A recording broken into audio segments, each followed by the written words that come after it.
इल्लल्लाहु वल्लाहु अकबर वला हौला वला कुव्वता इल्ला बिल्लाहिल अलिय्यिल अज़ीम। सारे लोग इसको याद कर लेना, मोबाइल के ज़रिए या जैसे भी हो, और रोज़ाना सोने से पहले 3 मरतबा इसको पढ़ लिया करें। इंशाअल्लाह आप पूरी रात अल्लाह तबारक व तआला की अमान में रहेंगे। अगर इस बीच इंतकाल हो जाए, खात्मा हो जाए, तो उसका खात्मा इंतकाल ईमान के साथ होगा। सुबह को जब घर से निकलें तो 3 मरतबा ये पढ़ लें। पढ़ कर के जब जाएंगे तो शाम तक इंशाअल्लाह अल्लाह की अमान में रहेंगे। जो काम करेंगे अल्लाह उसमें बरकतें देगा और शयातीन के हमलों से बचेंगे, बुरी आफात से बचेंगे, रिस्क में बरकत होगी। और अगर इस बीच खात्मा हो जाए तो खात्मा ईमान पर होगा। सबसे बड़ी दौलत मोमिन के लिए क्या है? खात्मा ईमान पर होना। पूरी जिंदगी आप जल से करते रहो, तकरीरें करते रहो, नाते पढ़ते रहो, नमाज इबादत करते रहो, और खात्मा अगर ईमान पर ना हुआ तो सब खत्म है। इसलिए बुजुर्ग भी जो बहुत ऊंचे मकाम पर थे वो भी खात्मे की दुआ किया करते थे। नमाज के बाद ये दुआएं याद क्या करो। अल्लाहुम्मा मन अहयैतहु मिन्ना फअहयिही अलल इस्लाम वमन तवफ़ैतहु मिन्ना फतवफ़्फ़हु अलल ईमान। ये अगर याद ना हो तो ये कह दिया करो, ए अल्लाह हम तौबा करते हैं, सारे गुनाह माफ कर दे और हमारा खात्मा ईमान पर फरमाना। इतना तो कह ही सकते हो। सबसे बड़ी दौलत ये रूपिया, पैसा, शोहरत, सारी चीजें यहीं रह जाएंगी। सब कुछ खत्म हो जाएगा, चले जाएंगे, आपके साथ आपके आमाल जाएंगे। अगर अच्छे होंगे तो वो भी साथ में जाएंगे, बुरे होंगे तो वो भी साथ में जाएंगे। अच्छे होंगे तो आपको अच्छा फल मिलेगा, बुरे होंगे तो उनकी सजा मिलेगी। ये दुनिया में आपको मौका दिया है, ये इम्तिहान गाह है, इम्तिहान घर है। यहां पर आपको इम्तिहान देना है, यहां पे आपको मेहनत करनी है, ईमान बचा करके रखना है, अल्लाह और रसूल को राजी करना है और नेकी जमा करके दुनिया से जाना है। तवज्जो है ना? अब जरा देखो, एक मर्तबा अपने आप पर और पूरी दुनिया पर एक नजर रखो। अंबिया और रसूलों के बाद सबसे अफजल व आला जात का नाम सैयदना अबू बकर सिद्दीक। ये ऐसे वैसे नहीं है, ये वो हैं जिन्होंने नबी के सामने कुरान शरीफ पढ़ा, नबी के हाथों को चूमा।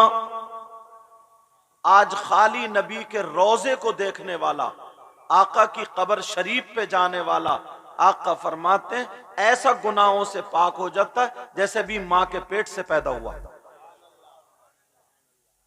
तो अब मुझे बताएं, और ये वो अबू बकर सिद्दीक है जिनसे नबी ने कह दिया था अबू बकर तुम जन्नती हो।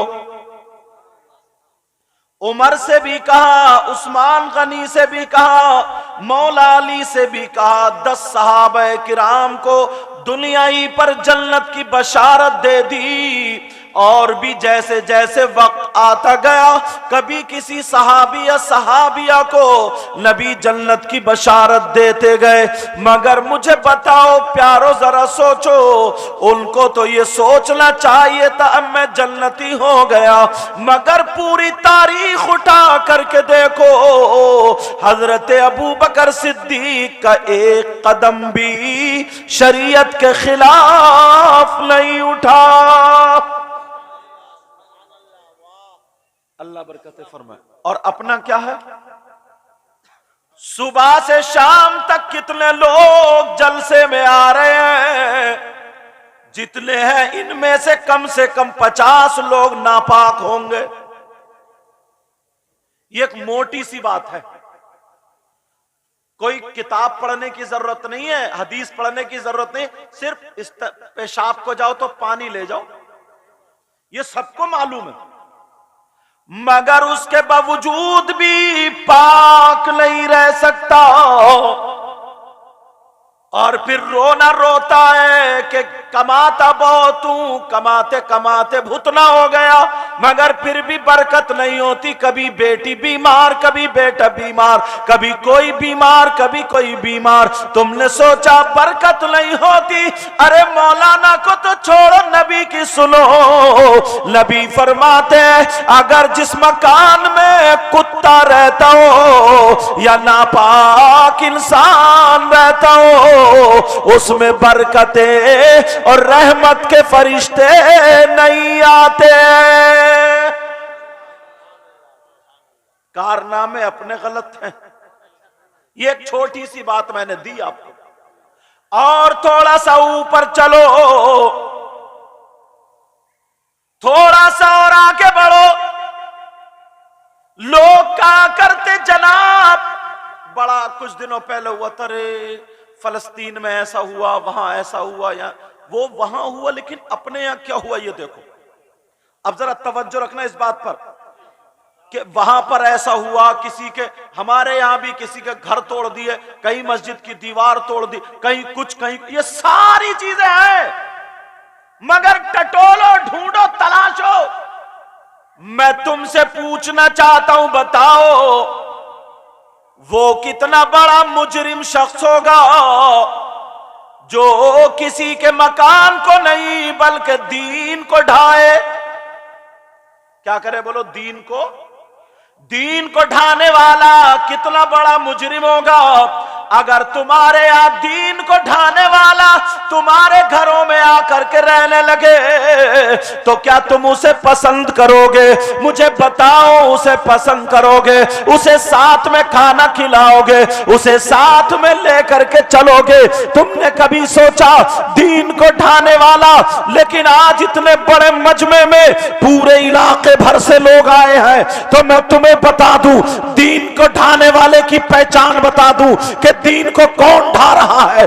दीन को कोई गैर नहीं ढा रहा है, दीन को कोई गैर नहीं ढा रहा, दीन को मुसलमान ढा रहे हैं, कलमा पढ़ने वाले ढा रहे हैं, जलसा करने वाले ढा रहे हैं, जलसा कराने वाले ढा रहे हैं, कहीं कहीं नाते पढ़ने वाले ढा रहे हैं, कहीं कहीं तकरीर करने वाले ढा रहे हैं, कहीं कहीं अपने आप को बड़ी बड़ी ऊंची टोपी और नाक लगाने वाले के ढा रहे हैं। कौन है जरा दीन को ढा रहे? अगर मैं हसन रजा से पूछूं तो इनकी बात भी गलत हो सकती है, हजरत से पूछूं इनकी बात भी गलत हो सकती है, तो फिर किससे पूछूं कौन है दीन को ढाने वाला? अब जरा सुनो, मैं किसी ऐसे वैसे से नहीं, बल्कि मैं सीधा नबी से पूछता हूं, आका से पूछता हूं। इसलिए पूरी दुनिया की बात गलत हो सकती है, मगर आमना के लाल की बात गलत नहीं हो सकती। नबी फरमाते हैं अस्सलातु इमादुद्दीन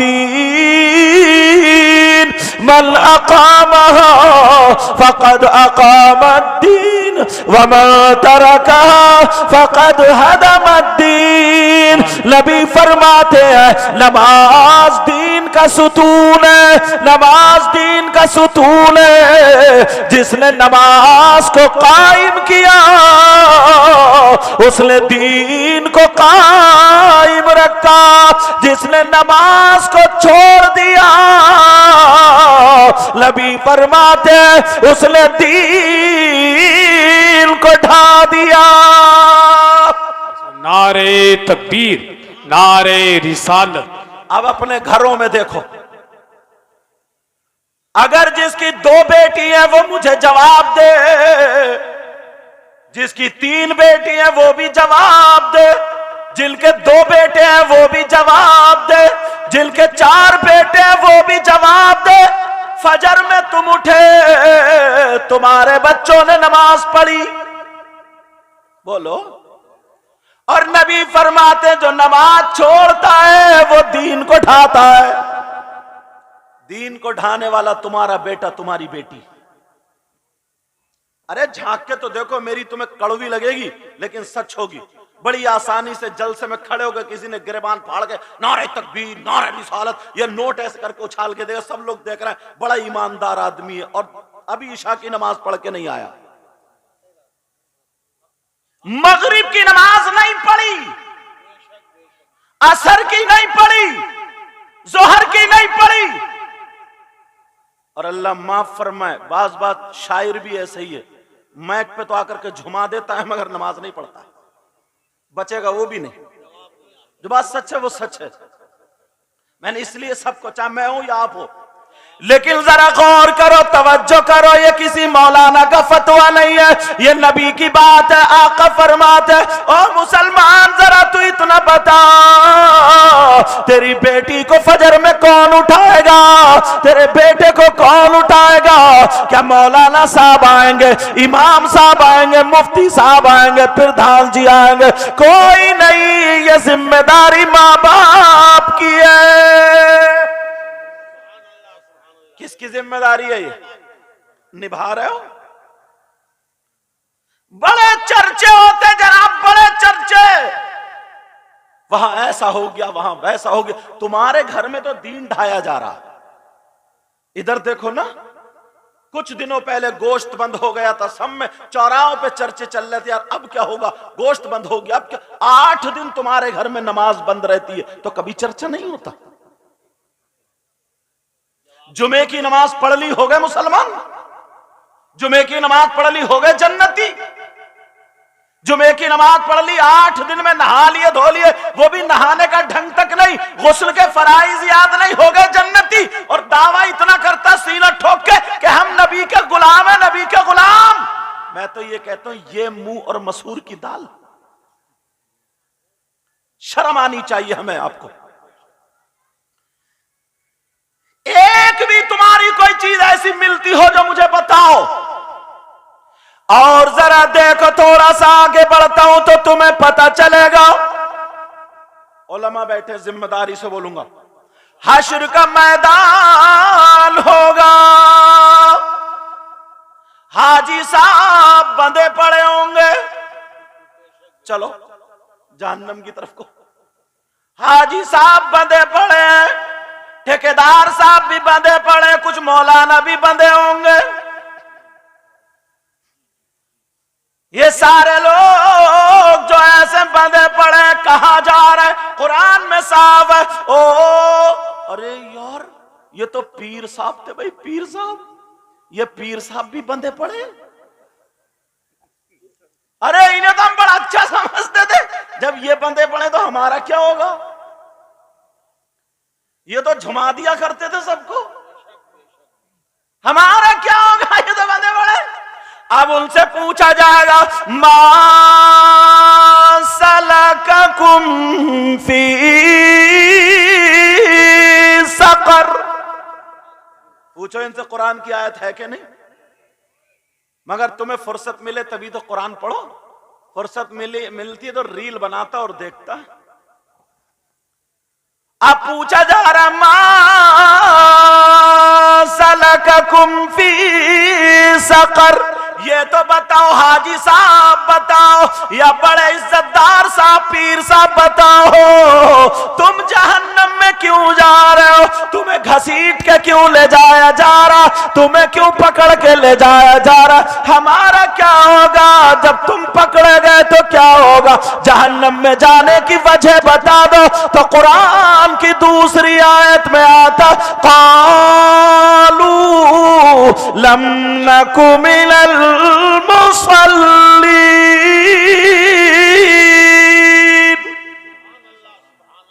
कुरान की आयत है। सब के सब कहेंगे, अरे क्या करें, कपड़ा बिछा के मुरीद तो करा दिया करते थे,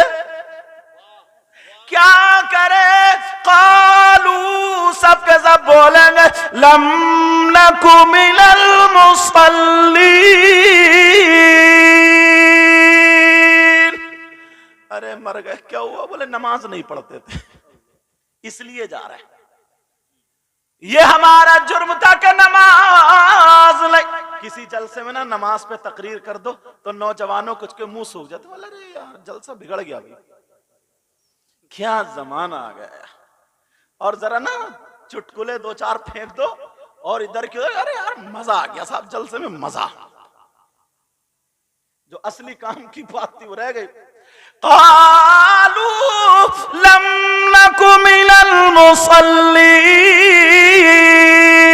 अरे इसलिए जा रहे कि हम नमाज नहीं पढ़ते थे। तुमने कभी सोचा, कभी गौर किया? एक दोनों मैंने कुरान की आयतें सुनाई, उधर हदीस सुनाई। मैं किसी मौलाना की नहीं सुना रहा हूं, तुम इख्तिलाफ कर सकते हो, ये कह सकते हो मैं इनकी नहीं मानता, इनकी नहीं मानता। अब कोई माइक लाल ये कह के दिखाए कि मैं नबी की नहीं मानता और अल्लाह की नहीं मानता, पसली तोड़ दी जाएंगी कब्र में। पसली इतना मारा जाएगा से पसली तोड़ दी जाएंगी। ऐसे हालात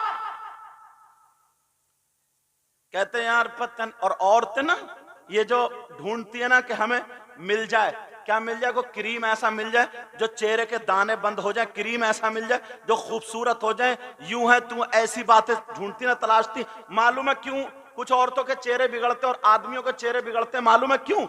इसलिए इन पर अल्लाह की लानत पड़ती है। अब पढ़ती क्यों है वो भी कुरान से हवाला दूंगा इंशाल्लाह। सारी बातें है तो कुरान या हदीस से। लान, तुम मत घबराओ, तुम में भी कम से कम 100 आदमी ऐसे होंगे जिन पर रोजाना 10 मरतबा अल्लाह की लानत पड़ती होगी। कम से कम 100 आदमी ऐसे होंगे। आप कहोगे कौन है? अगर इजाजत हो तो बता दूं, नाम लेके बताऊं? ऐसे ही डर गए मुझे नाम याद ही नहीं तुम्हारे सबके, समझे? इनका नाम याद है, मोहम्मद जाबिर, समझे? नेटोरस। कौन है जिस पे अल्लाह की लानत पड़ती है? किससे पूछूं? इमाम साहब से? नहीं, इमाम साहब की तो घंटी हर वक्त खतरे में लटकती रहती है। किससे पूछो? मौलाना से नहीं, बल्कि किससे पूछो? कुरान से पूछो। कुरान तू बता कौन है जिस पे अल्लाह की लानत पड़ती है? तो कुरान शरीफ में आता बिस्मिल्लाहिर्रहमानिर्रहीम लानतुल्लाहि अलल काज़िबीन। झूठों पर अल्लाह की लानत। किस पर? अब सुबह से शाम तक कितनी मर्तबा फेंक देते हो? एक मर्तबा बोलोगे तो अल्लाह की लानत। और औरतें जो कटर पटर करती ना, झूठ बोलेंगी तो अल्लाह की लानत। और ये जो है ना ये मोबाइल, इसने तो हजरत मौलानाओं को भी नहीं छोड़ा, मुकर्रिरों को नहीं छोड़ा, पीरों को नहीं छोड़ा। कहां पहुंचे हजरत? है मुरादाबाद तो कह रहा दौराए पे पहुंच गया। ये भी झूठ बोला है कि नहीं? इसने तो बड़े बड़े, अगर सही इस्तेमाल करोगे तो बड़ी अच्छी चीज है, और गलत इस्तेमाल करोगे तो ये छोटा शैतान है।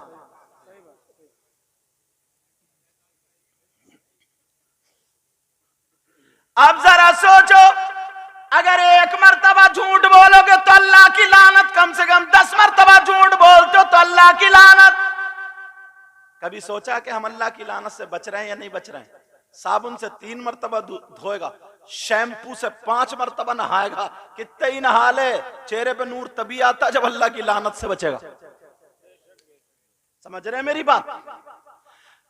अल्लाह फरमाता लानतुल्लाहि अलल काज़िबीन, झूठों पर अल्लाह की लानत। वायदा करो नमाज पढ़ोगे तभी आगे बढ़ूंगा, वायदा करो। सब लोग नहीं बोल रहे, वायदा करो। और पक्का वायदा करियो, जैसे जलसों में होते हैं ऐसे मत करियो, समझे? जलसों में होते ना ऐसे मत करियो, सच्चा पक्का, बिल्कुल वायदा पक्का। झूठ तो नहीं बोलोगे? फिर दूसरी बात उठाता हूं, झूठ तो नहीं बोलोगे? एक जहन में हजरत सवाल आ रहा कि मुसलमानों को ही क्यों टारगेट किया जाता है? ठीक है, घर तोड़ना, मस्जिद तोड़, बहुत सारी बातें जो मैं छेड़ना नहीं चाहता, क्योंकि हमारे इस प्रोग्राम को सियासत से कोई ताल्लुक नहीं। हमें सिर्फ आपको समझाना, हमें किसी दूसरे से कोई मतलब नहीं। हमें मोहब्बत का पैगाम देना है, समझ रहे? क्या करना बोलो? मोहब्बत का पैगाम देना। लेकिन अच्छा अब सुनो, मुसलमान परेशानी क्यों? तुमने कभी सोचा? जब सब ढूंढ रहे, कोई कुछ, कोई न्यूज सुन रहा है, कोई खबरें, कुछ, हम कुरान शरीफ की तरफ को गए, हदीस की तरफ गए, तो एक हदीस भी मिल गई, एक आयत भी मिल गई। अगर कुरान शरीफ वो दौलत है ना, इसमें जब घुसोगे ना तो हीरे जवाहरात निकाल निकाल के लाओगे। हजरत अली रदी अल्लाह ताला अन्हो से एक यहूदी कहने लगा, सुनने की बात है उलमा के भी, एक यहूदी कहने लगा, अली मैंने सुना आपने कहा कि मैं हर चीज का जवाब कुरान से दे दूंगा। बोलो अल्हम्दुलिल्लाह। उसकी दाढ़ी ना खशखशी थी यहां पे, और यहां यहूदी की, और हजरत अली की भरी हुई। तो कहने लगा, ये बताओ मेरी ऐसी दाढ़ी है छरेरी और तुम्हारी भरी हुई, इसका जिक्र कुरान की कौन सी आयत में? लो, आज का होता तो फिर कहा, हजरत अली बोले कुछ और पूछ, काम की बात। उनने सोचा अली अटक गए, समझ? कुरान में ऐसे ऐसे जवाहिरात है, उसने सोचा हजरत अली अटक गए। उसने लोगों को बुलाया, लोगों आ जाओ, देखो अली से जवाब नहीं दिया जा रहा। फिर बुलाया, आ जाओ, आए, बताओ अली। हजरत अली ने फिर तवज्जो नहीं दी, अरे कुछ और काम की बात पूछ। तीसरी मर्तबा फिर उसने कहा, अल्लाह समझ, क्या कहा? तीसरी मर्तबा फिर कहा कि ऐ अली जवाब दो। तो कुरान में इसका भी जिक्र आया, हाँ इसका भी जिक्र आया। मोबाइल पे थोड़ी तवज्जो रखेंगे स्टेज वाले, अगर कोई जरूरी बात करनी होगी तो पीछे हटके, क्योंकि ये चैनल वाले जो नहीं है, ये कहीं भी किसी को भी फांस सकते हैं। एक मौलाना ने किसी बच्चे को ऐसे ही कर दिया नसीहत के लिए, तो उसकी इतनी क्लिप बनाई, इतना डाला कि देखो डांट रहे हैं, और ये नहीं देखो तो बच्चे की हरकत क्या होगी, समझे? ये कुछ नहीं देगा, ये कुछ नहीं। अब मैं जो बता रहा था, ये बता रहा था कुरान की आयत मिल गई और एक हदीस। मुसलमानों को टॉर्चर क्यों किया जाता है, हमें क्यों परेशान किया जाता है? सुनो, कुरान की आयत पढ़ता हूं, वकज़ालिका नुवल्ली बाज़-ज़ालिमीन बाज़ बिमा कानू यक्सिबून। और हदीस शरीफ सुनो, कमा तकूनूना युवल्ली अलैकुम। मतन भी पढ़ रहा हूं, इबारत भी पढ़ रहा हूं, ताकि बात पक्की होती चली जाए। मेरे नबी ने फरमाया, जो कौम गुनाह खुल के करने लगे, तवज्जो रखना, जो कौम गुनाहों में हद से तजावुज करे, जो कौम गुनाह इतने करे, अब वो गुनाह को गुनाह ना समझे बल्कि फैशन समझ ले और उस पे अल्लाह से ना डरे, तो ऐसी कौम पर अल्लाह ताला जालिम बादशाह मुसल्लत कर देता है। अब क्यों रो रहे हो? अब सुनो, मैं बताता हूं तुम्हें, खुल के गुनाह खुल के।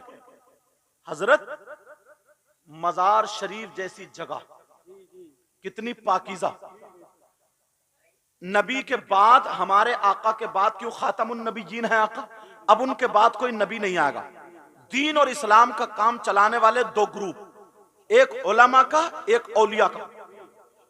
अगर किसी का कोई काम अटक जाए, किसी की पहुंच अल्लाह तबारक व ताला तक नहीं है, तो अल्लाह ने अपने दोस्त भेजे हैं, मखसूस बंदे भेजे हैं, जिनको हम और आप औलिया कहते हैं, वली कहते हैं।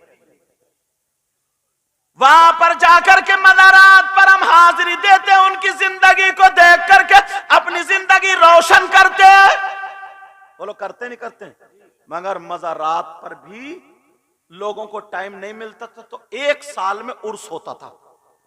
वो उर्स होता था, कुरान खानी होती थी, अल्लाह वालों का जिक्र होता था, नसीहत की बातें होती थी, तौबा कराई जाती थी, कोई मुत्तकी परहेजगार आता था, आकर के दुआएं करता था, सबकी बिगड़ी बन जाया करती थी। अब हमारी इस कौम ने उसको भी बिगाड़ दिया, नाम उर्स रखा है और पूरी की पूरी गुंडागर्दी शुरू। उर्स के अंदर इधर लेडीज बैठी है, इधर जेंट्स बैठा, दोनों कव्वाली गा रहे हैं, एक दूसरे को गंदे गंदे शेर, ये उसे कह रही है, वो उसे कह रहा, इतने गंदे गंदे शेर, और नौजवानों की रगों में शैतान दौड़ के नोट ऐसे बरसा रहे, ऐसे करके ऐसे, बहन बेटियां सब देख रही है, ये गुनाह नोट दे करके खरीद रहा है, और वो भी कहां? अल्लाह वाले के मजार पे। ऐसी कौम पे जालिम बादशाह नहीं, पत्थर बरसे तब भी कम है। तुमने कभी सोचे कारनामे देखे? अगर पत्थर बरसे तब भी कम। ये एक चीज बताइए, और इतना पाक साफ रखा था कि जाए 5 वक्त की नमाज पढ़े, अल्लाह वाले की जिंदगी देखे, उनकी बारगाह में जाकर के दुआएं मांगे, अल्लाह तबारक व तआला से उनका वसीला और वास्ता देकर के मांगे। मगर किसी भी मजार पे चले जाओ तो तुम्हें ये दिल से दुआ मांगना तो आंसू निकालना तो अलग रहा, इतनी औरतें पटी पड़ी हैं, चीखो पुकार, कोई उधर आधी नंगी है, किसी के कपड़े कैसे ही, कहीं दुपट्टा नहीं, बाल फैले पड़े, किसी पे हवा, किसी पे जिन, किसी पे भूत। इन सबको मजार पे लाने की क्या जरूरत थी? ये सारी चीजें अब कोई भी ढंग से जाकर के वहां पर फातिहा नहीं पढ़ सकता। और इस्लाम ये कहता है औरत को, अहनाफ के नजदीक औरत को मज़ारात पर जाना जायज नहीं, नहीं, नहीं। कौन कहता है ये? इस्लाम। तुम्हारे गांव में अगर किसी का नाम इस्लाम हो, वो नहीं, मजहब इस्लाम, कानून मुस्तफा, शरीयत मुस्तफा, इस्लाम का कानून यह कहता है। अब मैं तुमसे पूछूंगा, ये जो मजार पे औरतें आ रही हैं, ये गैरों की हैं? पंजाबियों की हैं? अमेरिका से आ रही हैं? इंग्लैंड से आ रही हैं? अम्स्टर्डम से आ रही हैं? किसकी है ये? नहीं रोक सकते हो तो चौराहे पर रोते क्यों हो? हजरत कुरान शरीफ की आयत है, वलक़द अलिमतुमुल्लज़ीना अतदौ मिनकुम फिस्सब्ति फ़क़ुलना लहुम कूनू क़िरदतन ख़ासिईन। पूछो इन उलमा से, कुरान की आयत है, मामला क्या बताऊं? बनी इसराइल, बातें मत करो, आहिस्ता आहिस्ता। बनी इसराइल उनको हुक्म दे दिया था कि हफ्ते के दिन यौमुस सब्त, शनीचर के दिन इबादत का दिन है, कोई काम काज नहीं करना। समंदर के किनारे पर वो बस्ती इलिया थी, का कोई काम मत करना। वो मछली पकड़ने का काम करते थे, तो उन्हें हुक्म दे दिया गया ये काम मत करना शनीचर के दिन। बेटा बातें नहीं, आहिस्ता आहिस्ता। शनीचर के दिन कोई काम मत करना, इबादत करना। उन्होंने क्या किया? चालबाजी शुरू कर दी। जुमे की रात में जाके जाल लगा के आ गए, शनीचर के दिन काम नहीं कर रहे हैं, खाली देखा भाली कर रहे हैं, और इतवार के दिन जाकर के जुमे को जितनी फंसी थी सब निकाल के ले आए। कुरान शरीफ में कूनू क़िरदतन ख़ासिईन, अल्लाह ने उन्होंने अल्लाह की नाफरमानी की तो अल्लाह तबारक व तआला ने उन्हें बंदर बना दिया, बंदर। कुरान की बात गलत हो सकती है? कूनू क़िरदतन ख़ासिईन, धुतकारे हुए, उनके हाथ बंदरों जैसे, उनके कान बंदरों जैसे, उनकी नाक, ये पैर सारे के सारे बंदर जैसे हो गए, मगर दिल इंसानों का था। तफसीर में आता है क्यों? इसलिए ताकि वो सोच सके, समझ सके कि हां देखो हमें अजाब कैसा हो रहा। बंदर 3 दिन तक उछलते रहे, रोते रहे, चीखते रहे, चिल्लाते रहे, माफी मांगते रहे। लोगों, पूरी दुनिया गलत हो सकती है मगर अल्लाह का कलाम गलत नहीं हो सकता। कूनू क़िरदतन ख़ासीन।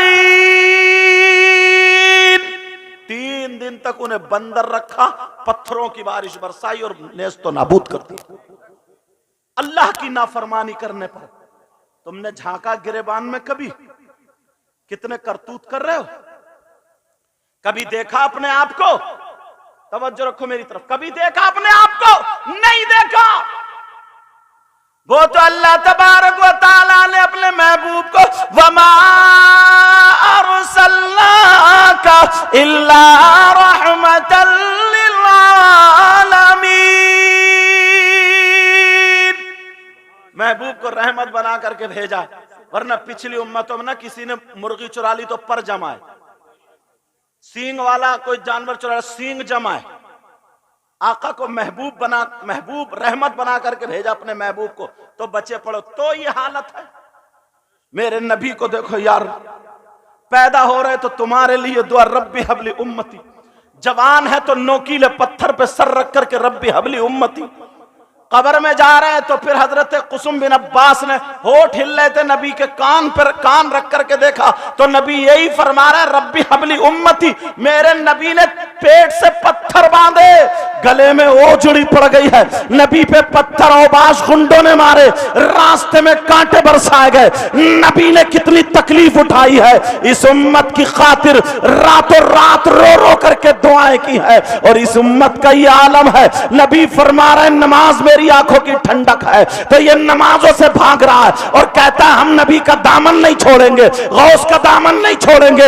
एक मर्तबा तू गिरेबान में झांक के देख ले, नबी ने फरमाया नमाज मेरी आंखों की ठंडक है। अगर तू नमाज पढ़ेगा तो नबी की आंखों में ठंडक पहुंचेगी, नबी की आंखों में ठंडक होगी। अगर तू नबी का गुलाम है तो कान खोल के सुन ले, आज के बाद इस जलसे से ये लेकर के जाना, अगर तू खाए तो तेरे खाने की अदा बोले नबी नबी, तेरे पीने की अदा बोले नबी नबी, तेरे चलने की अदा बोले नबी नबी, तेरे उठने बैठने सोने जागने की अदा बोले नबी नबी, तेरी हर अदा बोले नबी नबी। जिस रास्ते से गुजर जाए, चाहे कोई कहे या ना कहे, मगर अल्लाह के फरिश्ते कहे ये जा रहा गुलाम है। नारे तकबीर, नारे रिसालत, पैगामे मज़हब इस्लाम, फैज़ाने गौसे आज़म, मसलके आला हजरत, ताफ़ुज़े नामूसे रिसालत कॉन्फ्रेंस, शहजादा पीर सैयद मुकीमुर रहमान कादरी। एक एक चीज को अगर उठाया जाए तो देख लो, तुम्हारे यहां पर इतने लोग हैं। अक्सर तकरीरों में ये बात कहता हूं, जरा मेरी तरफ तवज्जो रखो। अक्सर तकरीरों में ये बात हुआ करती है, यहां पर इतने लोग हैं, यहां पर इतने सारे बैठे हुए हैं, अगर तुम अमल करना शुरू कर दोगे तो इंशाअल्लाह बेड़ा पार हो जाएगा, तुम कामयाब हो जाओगे।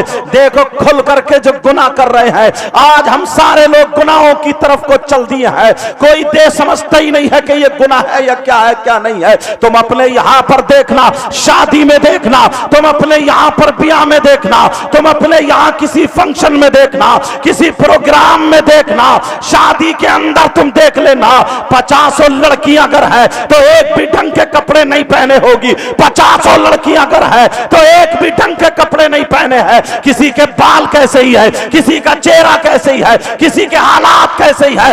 10 लड़के, लफंगे लड़के, 10 लड़के ऐसे हैं जो बिल्कुल बौरानो कुत्तों की तरह उनके पीछे लगे हुए हैं, बौराने कुत्तों की तरह घूम रहे हैं, तेरी मेरी बहन बेटियों को टक रहे हैं। कोई टोकने वाला नहीं है, कोई रोकने वाला नहीं है। ये जो लफंगे लड़के आए हैं, मुझे बताओ इनका कोई बाप नहीं है क्या, इनकी मां नहीं है क्या, इनका भाई है नहीं है क्या? कोई लड़की जो दुपट्टा यहां फेंक करके बड़ी बारात में घूम रही है, क्या इसकी मां मर गई है, इसका बाप नहीं है, इसका भाई नहीं है, क्या इसका कोई नहीं है? कोई टोकने वाला नहीं है, कोई टोकने वाला नहीं है। रात के 2-2 बजे तक लड़कियां मोबाइलों पे चैटिंग कर रही है, सेटिंग कर रही है। माँ को पता, बाप को पता, था, फिर कहते परेशानी हो रही है, यहां सताया जा रहा, वहां सताया जा रहा, खुल के गुनाह कर रहे, खुल के। नबी फरमाते हैं कमा तकूनूना युवल्ली अलैकुम, आका फरमाते हैं अगर गुनाह या बेहयाई खुल के होने लगे और उस पे शर्मिंदगी ना हो तो ऐसी कौम पर अल्लाह ताला जालिम बादशाह बिठा देगा। नारे तकबीर, नारे रिसालत, पैगामे मजहब इस्लाम, मसलके आला हजरत, पैगामे मसलके आला हजरत, आमदे शहनशाह तरन्नुम कारी मोहम्मद अली फैजी, शहजादा पीर सैयद मुकीमुर रहमान कादरी, उलमाए अहले सुन्नत, इश्क मोहब्बत, इश्क मोहब्बत। हिंदुस्तान का मारूफ मशहूर शायर, अल्लाह ने वो इज्जत बख्शी है और ये खानदानी एतबार से भी शरीफ, अल्हम्दुलिल्लाह, बेहतरीन हाफिज, बेहतरीन कारी, अखलाक। मैंने जितना जहां तक देखा बेहम्दी ताला इन पे नात का असर है, समझे। मोहम्मद अली फैजी के नाम से बच्चा बच्चा जानता है, और जिसकी इब्तिदा अगर नबी की बेटी का नाम लेकर के हुई हो, नबी के बच्चों के नाम से जिसकी शोहरत हुई हो, तो कोई माई का लाल उसको गिरा नहीं सकता, अगर नियत में खलास है तो। समझ रहे हैं मेरी बात। और किसी भी सहाबी या सहाबिया की तरफ कोई जुमला तनकीस का इनका नहीं जाता बेहम्दी ताला। समझ रहे हैं मेरी बात। अल्लाह ताला इनको और इज्जत बख्शे, वहीं पे पहुंचो जहां पर हम और आप थे।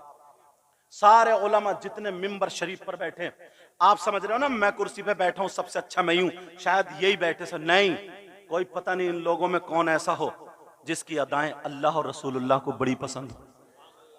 ये बुजुर्ग बैठे हमारे, ये बैठे, कोई पता, हमारी इतनी उम्र नहीं है जितनी उम्र इनके सजदे करते हुए हो गई मस्जिद में, इनके नमाजें पढ़ते हुए हो गई। इन लोगों ने सही मानों में 10-10, 5-5, 2-2 हजार में दीन का काम किया। समझ रहे हैं मेरी बात। और ये भी मैं बताता हूं, कुछ लोग ये कहते हैं, मैं तो ये कहता हूं, ये मेरा नजरिया कि दीन को सस्ता मत करो, सस्ती चीज कामयाब नहीं होती। क्यों? उसकी वजह बताऊं, सुन लो, यहीं पे सुन लो। शादी होती है, शादी, एक रस्म हजरत हमारे यहां बड़ी मशहूर है इधर इलाके में, दूल्हा मियां की जूती चुराई जाती है। नहीं चुराई जाती? चोरी करना अच्छा काम है, बुरा काम? बोलो, इस्लाम में इसकी गुंजाइश है कहीं? क्यों कर रहे हो, क्यों करा रहे हो? और फिर चोरी की चोरी, सीना जोरी, ये देखो बताऊं, मालूम है छोटी साली या साला चुरा के ले गए, फिर ठिट्टेबाजी उस पे, वो चुर गई, और उसे भी पता है मेरी चुरेगी। अगर एक चुराया तो वो भी 2 के कायम मकाम है, क्योंकि एक पहन के नहीं जा सकता। समझ रहे? कहीं कहीं तो दूसरे की भी चुर जाए, ये गैर मुनसरिफ है। लेकिन सुनो, तवज्जो रखो मेरी तरफ। चोरी हुई, कोई नसीहत करने वाला नहीं है, उसका बाप को पता है मेरी बेटी ने या बेटे ने चोरी की, अब बड़ा खुश हो रहे, चोरी और थप्पड़ मारता घुमा के आदत बना रहे चोरी की। तूने यही सीख दी है, यही तरीका सिखाया। इतने में वो आए, साहब डिमांड पूछी जा रही है, चोर की डिमांड। बोले कितने? बोले 10,000 खुल के 10,000। दूल्हा मियां कह रहे हैं 8,000। इसी में चल रही है 10-8 में। इतने में चचा मियां आ गए, बुजुर्ग बोले क्या बात है? बोले ऐसी बात। बोले 9 पे निपटाओ। और जुमला क्या बोले? बोले ये तो इनका हक है, दे दो। इन चचा मियां से पूछो कौन सी किताब में पढ़ा चोर का हक 9,000 है? कहां पढ़ा तुमने? तुम्हें किसने फैसल बना दिया? कहां से तुम बुजुर्ग हो गए? इतने में दूल्हा मियां के अब्बा आ गए। बोले क्या बात है? बोले 8, 10, 9 पे मैंने निपटा दी। बोले नहीं, खुशी का दिन है, 1 रुपया भी कम नहीं, सारे के सारे पैसे जेब से निकाल के दे दिए, चोरों को दे दिए, पूरी बारात खुश, कोई टोकने वाला नहीं। रस्म भी गलत, लेन देन भी गलत। अब आगे और बड़ा, दूल्हा दुल्हन बैठे कार में, बच्चों ने कार घेर ली, लाओ हमारा हक। तुमने फोन किया कि उग्रवादियों ने कार घेर ली? पिट के आते किसी ने भी नहीं। लेकिन सुनो, अब वहीं पे इमाम का नंबर आ गया। इमाम ने निकाह पढ़ाया। जैसे इमाम ने निकाह पढ़ाया, अन्निकाहु मिन सुन्नती फमन रगिबा अन सुन्नती फलैसा मिन्नी, असल चीज यही है। इमाम ने बंधन में बांध दिया, अब जो था निकाह पढ़ा दिया। इमाम से पूछा गया, इमाम साहब तुम बताओ। अब इमाम साहब ने बताया 10,000। अगर इमाम ने 10,000 बता दिए ना तो बाप की त्योरी बिगड़ जाती है। जितने बारात वाले थे इनको जो है, इनको ऐसे हो जाते जैसे मरी हुई चुहिया, ये इनको न्योला सूंघ जाता है, सांप सूंघ जाता है। अब कोई उधर कह रहा इमाम ठीक नहीं है, इसकी नीयत ठीक नहीं है, इमाम पैसे को भागता है। वो कह रहा सदर को बुलाओ, सेक्रेटरी को बुलाओ, इस इमाम को निकालो, दूसरे इमाम को रखेंगे। अरे जरा सोचो, चोरों को तुमने 10,000 दे दिए, डकैतों को 10,000 दे दिए, वहां पर तुम्हारी खुशी का दिन था, और इमाम को 10,000 देने में मौत आ जाती है। यहीं तक नहीं है, मामला यहां तक बढ़ता है। अगर इमाम किसी शराबी के खिलाफ अगर जुमे में खड़े होकर के तकरीर कर दे, गांव के ज्वारी के खिलाफ तकरीर कर दे, और यहीं तक नहीं, हराम करने वाले के खिलाफ तकरीर कर दे, और वो गड़बड़ी मचा देता है, दूसरे ही दिन इमाम को पूरा गांव मिलकर के भगा देता है। लानत है तुम्हारी जिंदगी पर। अरे हिम्मत थी, मर्द के बच्चे थे तो चोर को निकालो, मर्द के बच्चे थे शराबी को गांव से निकालो, और ज्वारी को निकालो। एक कुरान की बातें बताने वाला, हदीस की बातें बताने वाला, शरीयत पे चलाने वाला, तुमने उसे निकाल के भगा दिया है। और उस शराबी के घर जाकर के अच्छे बनने के मारे तुम चाय पी रहे हो, और ये कह रहे हो देखो इमाम को हटा दिया। कब तक हटाते रहोगे? कब्र में मुंह किसे दिखाओगे? नबी के सामने कैसे जाओगे? जब खुल के गुनाह होने लगेंगे तो अजाब की शक्ल में अल्लाह ताला ऐसी कौम पर जालिम बादशाह मुसल्लत कर। नारे तकबीर, नारे रिसालत, पैगामे मजहब इस्लाम, मसलके आला हजरत, ताफुज़े नामूसे रिसालत कॉन्फ्रेंस, शहजादा पीर सैयद मुकीमुर रहमान कादरी। सुभान अल्लाह। हजरत इमामत कितना अच्छा काम है, साफ सुथरा, तो सिर्फ गरीबों के लिए है, गरीबों के लिए।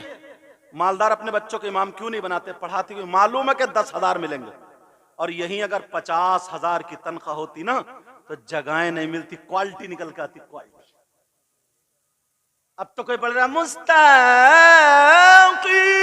अरे कह रहे बड़ा मजाक है, क्यों सदर भी जाहिल है, उसे तो कुछ पता नहीं है। बोले साहब लहरें मार रहे, और ये पता ही नहीं कि नमाज हुई कि नहीं हुई। कोई हदर में पढ़ने वाला, सही पढ़ने वाला, इख्फा इदगाम इजहार, उसे मालूम है मद्दे मुत्तसिल का मुनफसिल, लेकिन तुम्हें क्या पता? ऐसे हालात उसमें भी और घटाने की कोशिश करते हैं। हमारी कौम हजरत दो चीजें इतनी सस्ती खरीदती है, एक मस्जिद का इमाम और दूसरा कुर्बानी का बकरा। बिल्कुल ऐसे लुढ़कती पुड़कती बकरी खरीदेगा और पूरे मोहल्ले में उड़ा देगा आपकी कुर्बानी हो रही है। कुर्बानी बेचारी को कभी हरी घास नहीं मिली, 3 दिन पहले से बरसीन पे बरसीन, उसे दाने पे दाना, चल पड़ी पोंख, बच्चे आगे खींच रहे हैं, ये पीछे को खींच रहे, कुर्बानी हो रही है साहब, कुर्बानी हो रही है, कुर्बानी। 4,000 रुपए की बकरी खरीद के क्वालिटी लाओ। तुम्हारे इलाके में कोई अच्छा आलिम हो, उनके पास ले जाओ, हजरत हम इन्हें इमाम साहब रखेंगे, इनको इमाम रखेंगे, आप देख लीजिए, चेक कर लीजिए, ठीक है हमारी इनके पीछे नमाज हो जाएगी, आप देखें। वो सुन लेंगे कैसे, या वो जानकर होंगे, मालूम होंगे कहां पढ़ा तुमने, क्या पढ़ा, ये भेज दें कि हाँ जाओ ले जाओ। और कम से कम 30,000 रुपए की तनख्वाह होनी चाहिए, वरना इससे कम अगर रखोगे 10,000 की तो वो शमा शमिस्तान रजा लेकर के तावीजी लिखेगा, फिर वो चूल्हों पे तुम गन्ना छीलोगे, वो तुम्हारी बीवियों की तारीफ करेगा। वो सुन लियो मेरी ये बात। और तुम गन्ना और बात औरत भी इतनी बड़ी गिजरियाई है, इतनी बड़ी, इमाम से मसले इतने पूछेगी और मसले उसले कुछ नहीं है, नमाज एक टाइम की नहीं पढ़ती, मसला पूछते पूछते तसला हो जाता है। हाँ तुम तसले के बाद पे बहुत हंस रहे हो। बैठक बनाओ अपने घर में, अगर कोई आदमी नहीं है फाता पढ़वाने के लिए, इमाम साहब को मत बुलाओ, समझ रहे मेरी बात? औरतें खुद फातिहा पढ़े, औरतों को पढ़ना जायज है। 3 मरतबा दुरूद शरीफ, 1 मरतबा अलहम्द शरीफ, 3 मरतबा कुल हुवल्लाह शरीफ पढ़े और कह दें अल्लाह इसका सवाब मरहूमीन या मरहूमात जो भी उनकी रूह को अता फरमा दे। नहीं कह सकती? हाँ, अगर तुम घर में हो ना, बैठक में बुलाओ, इमाम साहब को इज्जत दो, इमाम साहब को नजराना भी दो, अच्छे से खाना भी खिलाओ, वक्त मिले कपड़े पहनाओ। तुम दोस्ती रखो, तुम्हारी बीवी नहीं। मगर बाज गांवों में इमाम औरतों की वजह से रुका पड़ा। फिर हजरत, फिर बातें बहुत फैलती हैं, बातें फैलती हैं कि फुला इमाम ने ऐसा कर दिया, ऐसा कर दिया। इमाम को निकाल लो तो घर से औरतों को भी निकालो, तब रास्ते बंद होंगे, वरना दरवाजे बंद रखो। किसी मुदर्रिस की तनख्वाह ऊंची है, किसी शायर ने नजराना ज्यादा या मुकर्रिर का नजराना ज्यादा, तो बातें बनाएंगे, बातें बाद में बनाते रहेंगे, बातें अच्छा, कुछ मौलाना भी ऐसे ही, वो भी ऐसे ही, उन्हें भी मजा उसी में आता है। इसलिए मैं अल्लाह के वास्ते कह रहा हूं, जितनी भी बुराइयों के दरवाजे बंद करो। समझ रहे मेरी बात? आज जो भाई भाई का हुकूक मार रहा है, हज कराया मगर मेंढे फिर भी काट रहा। तुमने देखा हमारे ऊपर कितने लोगों के हक है, बड़े भाई पर छोटे भाई का क्या हक है, मां का बेटी पर, पड़ोस का पड़ोस पर, ये सारे तुम्हें देखने होंगे। आज जो दूसरे का माल हड़प करके बैठ जाते हो, ये बहुत हमारे पास फोन आते, हजरत पैसे मारे गए, और बाज तो देता चला जाता, फिर उसकी जमीन खरीदता है, उसका घर खरीद लेता है कम पैसों में, क्योंकि मजबूर होता चला गया है। लेकिन सुनाओ, अगर किसी का हक मार के चला गया, मसला बता रहा हूं, बिल्कुल तलवार की धार पर, अगर थोड़ा सा इधर कर दोगे तब भी कटोगे, इधर कर दोगे तब भी कटोगे। इसलिए मेरे ही जुमले पर रहना, नमाज ना पढ़ना बहुत बड़ा गुनाह, बहुत बड़ा गुनाह, बहुत बड़ा गुनाह, बहुत बड़ा गुनाह, बहुत बड़ा गुनाह। मगर सुनो, अगर किसी ने नमाज नहीं पढ़ी, अल्लाह की अदालत में जब फैसला गया तो अल्लाह ताला अपने करम से उसे माफ कर सकता है। इसलिए क्योंकि वो अल्लाह का हक है, वो हक़ुल्लाह है, अल्लाह ताला माफ कर सकता है। और अगर तुमने किसी के पैसे खा लिए, तुम पर किसी का हक है, तुमने किसी के रुपये खा लिए, तुमने किसी की जमीन हड़प कर ली, तुमने किसी का माल मार लिया, जिसका लिया उसका दिया ही नहीं, अब फैसला अल्लाह की बारगाह में गया तो अल्लाह ताला माफ नहीं कर सकता, अल्लाह ताला माफ नहीं करेगा उस वक्त तक जब तक कि वो बंदा माफ ना कर दे, वो बंदा माफ ना कर दे जिसका कि तुमने हक मारा है। कितनी लोगों की बुराइयां करते हो, कितनी लोगों की गीबत करते हो, ये बुराई करना, गीबत करना, ये उसका हक है, हुकूकुल इबाद में से है। अगर उसको पता चल जाए कि उसने मेरी बुराई की है तो तुम्हारे तौबा करने से माफ नहीं हो सकती जब तक कि वो खुद माफ ना करे, और हाँ उसे पता ना चले तो तुम्हारे तौबा करने से माफ हो सकती है। जितनों की तुमने बुराई की उसे पता चल गया, वो इंतकाल कर गए, अब किससे माफी कराओगे, किससे माफी कराओगे? इसलिए जबान बंद करो। मेरे नबी की जिंदगी का एक वर्क तुम्हारे सामने रख रहा हूं, फिर मोहम्मद अली फैजी जो हिंदुस्तान के मारूफ और मशहूर इस वक्त शायर है, इनको मैं भी सुनूंगा और आप भी सुनोगे। बहुत अच्छा पढ़ते हैं, अल्लाह सारे उलमा के इल्म अमल में बरकत अता फरमाए। लेकिन सुनो, मेरे नबी की जिंदगी का एक वर्क सुनो। अल्लाह अल्लाह, मेरे नबी की उम्र शरीफ तकरीबन 60 या 59 साल को पहुंच चुकी है। नबी की तबीयत नासाज है, इतनी नासाज है, मिजाज मुबारक नासाज है, नबी को तकलीफ है। यहां तक घर में 1 दिन हो गए, मेरे नबी को 2 दिन हो गए, नबी को 3 दिन हो गए, सहाबा किराम से मुलाकातें नहीं कर रहे हैं, सहाबा किराम से मिल नहीं रहे हैं। अब जब तीसरा दिन आता है, आमना के लाल ने हजरत सलमान फारसी को बुलाया, एक रिवायत में हजरत बिलाल को बुलाया। दोनों रिवायतें हैं, लेकिन हजरत बिलाल वाली रिवायत पेश कर रहा हूं।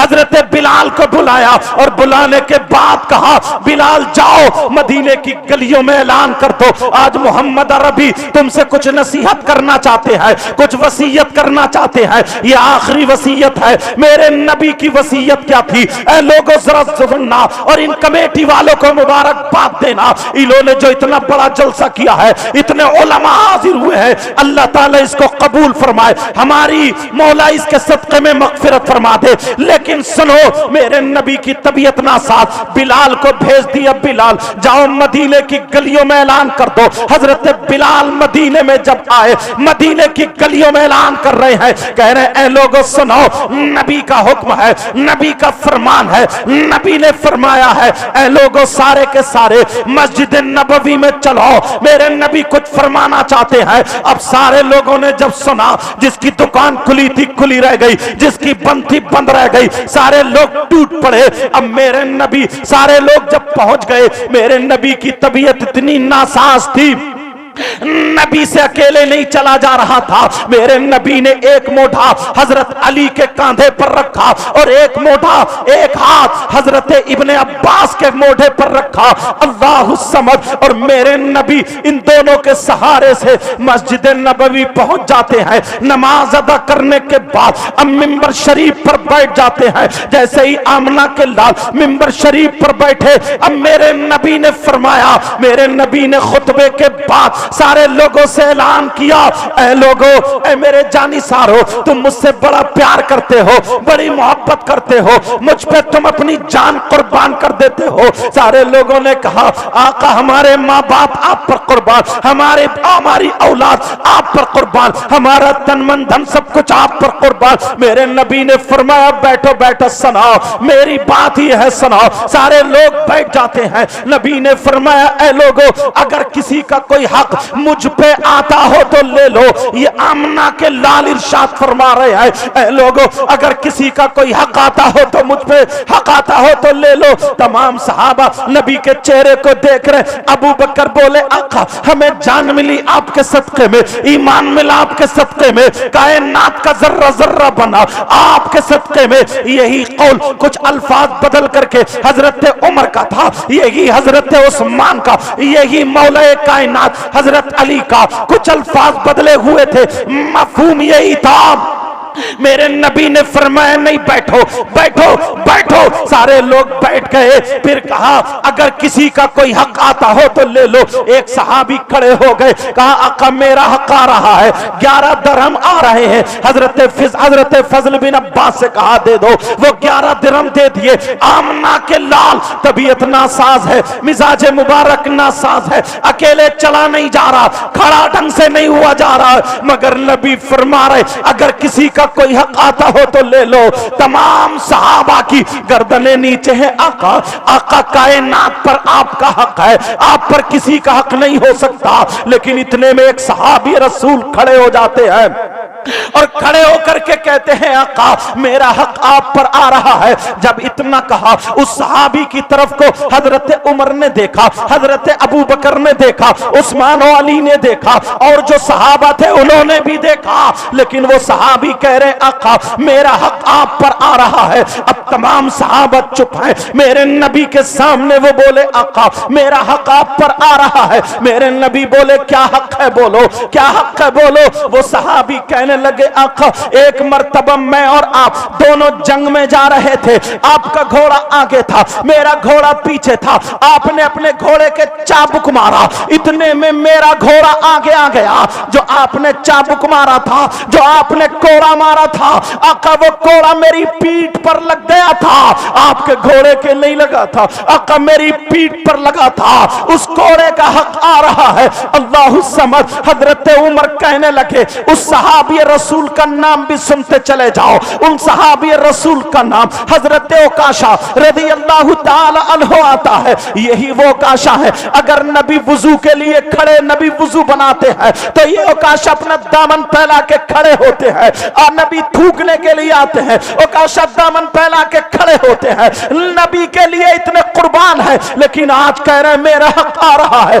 हजरत उमर बोले, ए ओकाशा, अगर आज नबी ना होते और तुम ये बात बोल देते तो मेरी तलवार होती, तुम्हारी गर्दन होती। उम्र के होते हुए तुम्हारी बात का मतलब ये है कि तुम नबी के जिस्म पे कोड़ा मारना चाहते हो। तुम्हारी इतनी हिम्मत हो गई कि तुम नबी के जिस्म पे कोड़ा मारना चाहते हो। तुम्हारे अंदर इतनी सकत और जुर्रत और ताकत हो गई कि तुम नबी के जिस्म पर कोड़ा मारना चाहते हो। हजरत उकाशा खड़े हैं, मेरे नबी ने फरमाया उसको दिया अमर, या उमर, ए उमर खामोश हो जाओ, ए उमर। उमर जलाल में खड़े हो गए थे। नबी फरमाते तफद्दल बिल जुलूस या उमर, ए उमर बैठ जाओ, उमर बैठ जाओ। हजरत उमर बैठ जाते हैं। अब तमाम सहाबा खड़े हैं। मेरे नबी ने फरमाया बिलाल, बिलाल, बिलाल, उकाशा के हाथ में कोड़ा दे दो। अल्लाह अल्लाह, उकाशा के हाथ में कोड़ा दे दो। जब इतना कहा, उकाशा के हाथ में कोड़ा दे दो। उकाशा कोड़ा मेरे जिस्म पे मार लेंगे और अपना हक अदा कर लेंगे। और नौजवान, मैं तुझसे पूछना चाहता हूं, मैं तुझसे पूछना चाहता हूं, तेरी माँ के तुझ पर कितने हुकूक हैं, तेरे बाप के तुझ पर कितने हुकूक हैं, मगर मुझे बता, मुझे बता, क्या तूने कभी अपनी माँ की कड़वी बात सुन के बर्दाश्त किया है? कभी अपने बाप की कड़वी बात सुन के तेरी गर्दन टेढ़ी ना हुई हो? ऐसा हुआ है? कभी तुझे गुस्सा ना आया हो? ऐसा हुआ है? मेरे नबी कह रहे हो बिलाल, उकाशा को कोड़ा दे दो। हजरत उकाशा के हाथ में कोड़ा आ जाता है। जैसे ही कोड़ा आया, हजरत बिलाल खड़े हो गए और खड़े होकर के कहने लगे उकाशा, मेरा जिस्म हाजिर है, जितने चाहो मेरे जिस्म पे कोड़े मार लो, मगर नबी के जिस्म पे कोड़े मत मारो। उकाशा, जब मैं गुलाम था, जब मैं उमैया के यहाँ पे गुलाम था, मेरे सीने पे पत्थर रख के उमैया घन चलाता था। आज मैं जो आजाद हूं, इन्हीं नबी की बदौलत आजाद हूं। मेरा तन मन धन सब कुछ नबी पे कुर्बान है।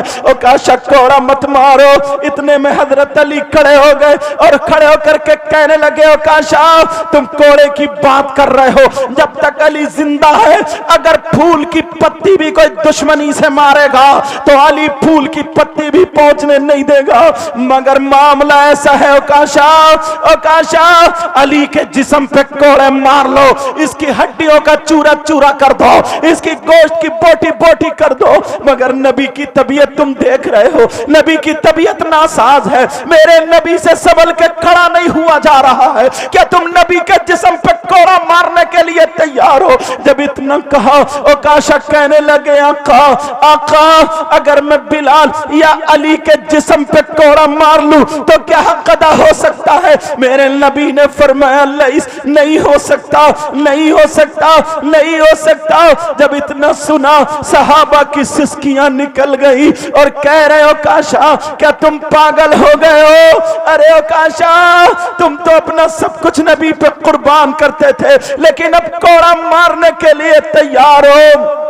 मेरे नबी ने फरमाया उकाशा कोड़ा मारो। जब इतना कहा, उकाशा कहने लगे आका, मेरा हक एक और आ रहा है। कहा क्या हक है? कहा आका, जिस वक्त आपका कोड़ा मेरे जिस्म पर लगा था तो बिलाल का कोड़ा नहीं था, आपके हाथ में आपका कोड़ा था।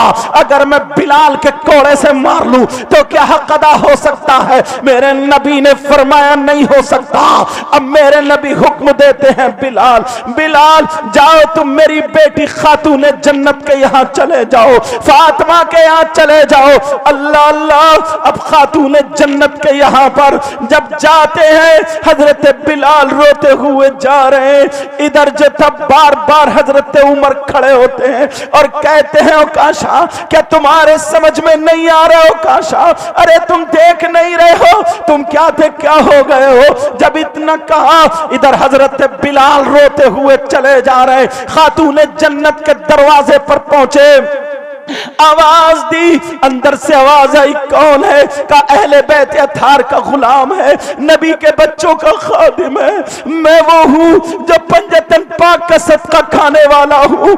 इतना कह करके हजरत बिलाल से रहा नहीं गया, वही दरवाजा पकड़ के बैठ गए। सिसकियां लेने लगी, सिसकियां लेने लगे। खातून जन्नत कहीं कहने लगी बिलाल, ये बताओ क्या मामला है?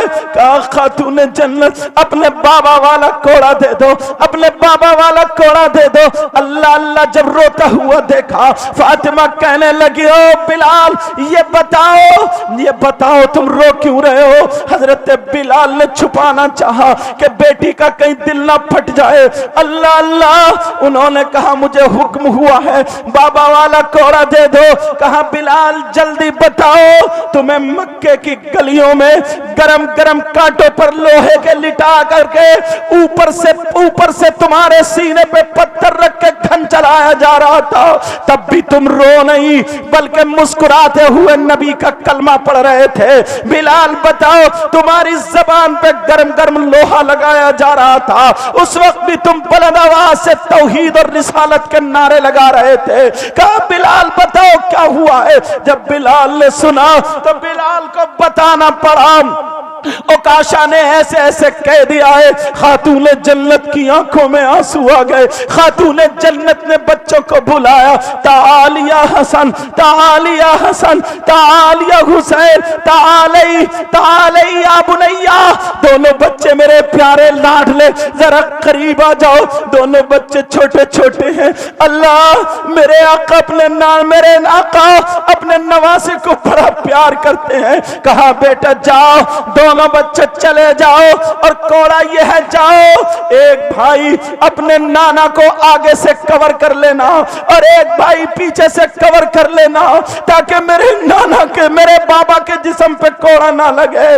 बच्चों नाना पे कुर्बान हो जाना, जाओ चले जाओ। हजरत बिलाल ने बगल में कोड़ा दबाया, एक हाथ में हसन है एक में हुसैन है, चलते चले जा रहे हैं। उधर फातिमा खातून जन्नत रोती हुई रह गई, इधर बिलाल रोते हुए जा रहे। लोगों तारीख उठा करके देखो, मेरे नबी वहां पर बैठे हुए थे। साहबा सोच रहे थे अब क्या होगा। इधर जैसे ही हुसैन पाक ने जब नबी को देखा, नाना को देखा, बिलाल का हाथ जोड़ करके जा करके नाना को चिपट गए और कहने लगे नाना जान ओकाशा कौन है, हमें जरा चेहरा दिखा दो।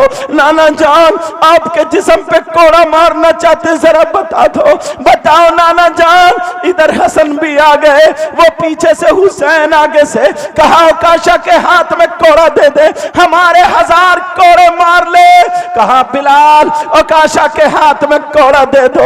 और नौजवानों जरा सोचो, नबी एक गुलाम से कोड़ा खाने के लिए तैयार, तू कैसा बेटा है अपने बाप की कर्री बात सुनने के लिए तैयार नहीं। और ये 14-14 साल की बच्चियां, 15-15 साल की लड़कियां, तुम्हें पता है तुम्हारी माँ ने कितनी तकलीफें उठाई। अरे 9 महीने पेट में रखा, तुम्हें खून पिलाया दूध की शक्ल में, आज तू अपनी माँ की इज्जत का ख्याल नहीं रखती। कभी जीने की आड़ में तेरा मोबाइल पकड़ा जाता है, कभी कहीं पकड़ा जाता है, और अगर तेरी माँ डांट दे तो तू बर्तन तोड़ने लगती है, खाना नहीं खाती है, तू अंसर पार्टी लेकर पड़ जाती है, तू खाना नहीं खाती जब तक तेरी माँ हाथ ना जोड़े, तेरा मूड सही नहीं होता।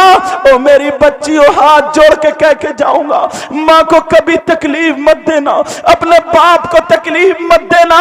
इन कमेटी वाले नौजवानों को दुआएं देना जो इन्होंने जलसा किया है और तुम तक ये पैगाम पहुंच रहा है। हजरत इमाम हसन और हुसैन कह रहे हैं बाबा, कह रहे हैं नाना ओकाशा से कह दे कोड़ा मारे। हजरत ओकाशा भी रोने लगे, ओकाशा की भी आंखों में आंसू है, तमाम साहबा रो रहे हैं। ओकाशा के हाथ में जब कोड़ा आया, काका अगर मैं ऐसे ही मार लूं तो क्या कदा हो सकता है? नबी ने फरमाया नहीं होगा। अली उदनु मिन्नी, जरा मेरे करीब आओ अली, मेरे दोनों बच्चों को पकड़ लो अली, मेरे दोनों बच्चों को। हजरत अली भी रो रहे हैं। अरे हजरत अली पूरी दुनिया से लड़ने वाला अकेला शेर खुदा था, मगर मामला ऐसा हो गया, सिचुएशन ऐसी हो गई कि अब नबी के सामने कौन बोले, अल्लाह समद। अब जब हजरत अली आए, कहा इन बच्चों को पकड़ लो, दोनों बच्चों को ले रहे। हुसैन कह रहे बाबा मुझे छोड़ दो, आज मैंने अपनी माँ माँ की आंखों में आंसू देखे बाबा बाबा बाबा ये कह दिया है बेटा नाना पे कुर्बान हो जाना, नाना पे कुर्बान हो जाना। हजरत अली भी रो पड़े, हजरत अली की भी आंखों में आंसू आ गए, हजरत अली भी दीवार से टिक गए। फिर नबी ने फरमाया अली संभालो, अली संभालो, कहीं ऐसा ना हो बच्चे मेरे ही पास रहे, संभालो अली। अल्लाह समद। हजरत अली फिर उठे, दोनों बच्चों को पकड़ा, कह रहे हैं बाबा बाबा माँ ने काम सौंपा था बाबा, बाबा हमें छोड़ दो, माँ रोती हुई रह गई, बाबा छोड़ दो। मगर इतने में हजरत अली ने दोनों बच्चों को पकड़ लिया और पकड़ने के बाद ओकाशा से कहो ओकाशा कोड़ा मारो। हजरत ओकाशा ने कोड़ा हाथ में लिया, सहाबा की सिसकियां बंद जाती है, अल्लाह समद। फिर हजरत ओकाशा कहने लगे आका जिस वक्त आपका कोड़ा लगा था मेरे जिस्म पे चादर नहीं थी, नीचे वाली चादर बांधे हुए था आका, मेरे जिस्म पे चादर नहीं थी आका, अगर मैं ऐसे ही मार लूं तो क्या कदा हो सकता है। मेरे नबी ने आप वो मुबारक चादर, चादर ततीर मुजम्मिल वाली चादर मेरे नबी ने अपने जिस्म से उतार के मिंबर शरीफ पर रख दी। अरे जब नबी का गोरा गोरा जिस्म दिखाई दिया, नबी का नूरानी जिस्म दिखाई दिया, साहबा कहने लगे अली बोले ओकाशा क्या ओकाशा तुम्हें नबी को देख करके तुमने कलमा नहीं पढ़ा क्या, तुम्हें ईमान नबी की वजह से नहीं मिला, आज उन्हीं आका पर कोड़ा मारने जा रहे हो, ओकाशा होश में आओ। मेरे नबी ने चादर रख दी और जैसे ही चादर रखी ओकाशा के हाथ में कोड़ा, नबी बोले ओकाशा कोड़ा मारो, ओकाशा कोड़ा मारो। जब इतना कहा ओकाशा कहने लगे आका जब आपका कोड़ा लगा था तो मेरा चेहरा आपकी तरफ को नहीं था, मेरा मुंह आपकी तरफ को नहीं था, आपका चेहरा अनवर मेरी तरफ को है, आपका रुख ज़ेबा मेरी तरफ को है, आपका रूह मुकद्दस मेरी तरफ को है, नूरानी चेहरा मेरी तरफ को है, अगर ऐसे ही मार लूं तो क्या कदा हो सकता है। मेरे नबी ने फरमाया नहीं हो सकता। अब नबी ने जब अपना रुख अनवर घुमाया और पीठ शरीफ ओकाशा की तरफ को दिखाई है, मेरे नबी के यहाँ शान पर मोहरे नबुव्वत थी जिस पे ला इलाहा इल्लल्लाह लिखा हुआ था, मोहरे नबुव्वत थी। ओकाशा की जब नजर पड़ी ओकाशा आगे बढ़े, कोड़ा नहीं मारा, मोहरे नबुव्वत को बोसा दे दिया और बोसा दे करके हजरत ओकाशा कदमों पे गिर गए और चादर पाक मेरे नबी को उड़ा दी और उड़ा करके कहने लगे आका माफ कर देना, और कहने लगे बिलाल तुम समझ रहे थे कि मैं नबी के जिस्म पे कोड़ा मार लूंगा, नहीं नहीं। ए उमर तुम समझ रहे थे, ए अबू बकर तुम समझ रहे थे, ए अली तुम समझ रहे थे कि मैं हसन हुसैन के कोड़ा मार लूंगा, नहीं नहीं। खुदा की कसम नबी के बच्चों पर, नबी पर मेरी जान कुर्बान, मैं कभी कोड़ा नहीं मारता, मगर मैंने दुआ की थी मौला मौला मैं अपनी आंखों से नबी की मोहरे नबुव्वत देखूं और इन होठों से बोसा दे दूं। आज मेरी वही तमन्ना पूरी। नारे तकबीर, नारे रिसालत, मोहब्बते मुस्तफा, अज़मते मुस्तफा, शाने मुस्तफा, मसलके आला हजरत, ताफुते नामूसे रिसालत कॉन्फ्रेंस। वाह प्यारो यार, मैं तुम्हारा दुश्मन नहीं हूं, इस्लामी रिश्ते का भाई हूं। तुम्हें अल्लाह और रसूल का वास्ता, आज के बाद किसी का हक मत मारना, अपने माँ बाप को मत सताना, नमाजें मत छोड़ना, और जो कुछ लड़के ऐसे हैं ना जो दूसरे की बहन बेटियों को बर्बाद करते हैं, अल्लाह के वास्ते तुम्हारे घरों में भी बहन बेटियां हैं, इसका ख्याल रखो। इस जलसे को इतना कामयाब बना दो, इंटरनेशनल, तुमने शायर बुलाया तो वैसे ही सुनना, समझ रहे मेरे प्यारो। मुझसे वायदा करो नमाज पढ़ोगे, हर बुराई से बचोगे, आपस में मेल मोहब्बत रखो, किसी से लड़ाई झगड़ा नहीं, चेहरे पे दाढ़ी, सर पे टोपी, मस्जिदों को जाओ, आलिमों की इज्जत करो, नमाजियों की इज्जत करो, हाजियों की इज्जत करो, इमामों की इज्जत करो, हर छोटा बड़े की इज्जत करे, चाहे किसी भी बरादरी का हो। अपने घर पे कंट्रोल रखो, बच्चियों पर, सब पर। समझ रहे हैं मेरी बात? समझ रहे नहीं? और तमाम खुराफातों से बचो, अपने बच्चों को दीन से जोड़ो, जो बच्चे खाली नहीं घूमे, स्कूल भेजो इनको, स्कूल। समझ रहे हैं मेरी बात? इन्हें पढ़ाओ। जो मोहल्लों में ना कुछ लड़के कुत्ते भौंकाते फिरते हैं, ना काम के ना धाम के, कुछ नहीं, खाली मोबाइल से, नहीं, अगर पढ़ने के लायक नहीं तो काम सिखाओ।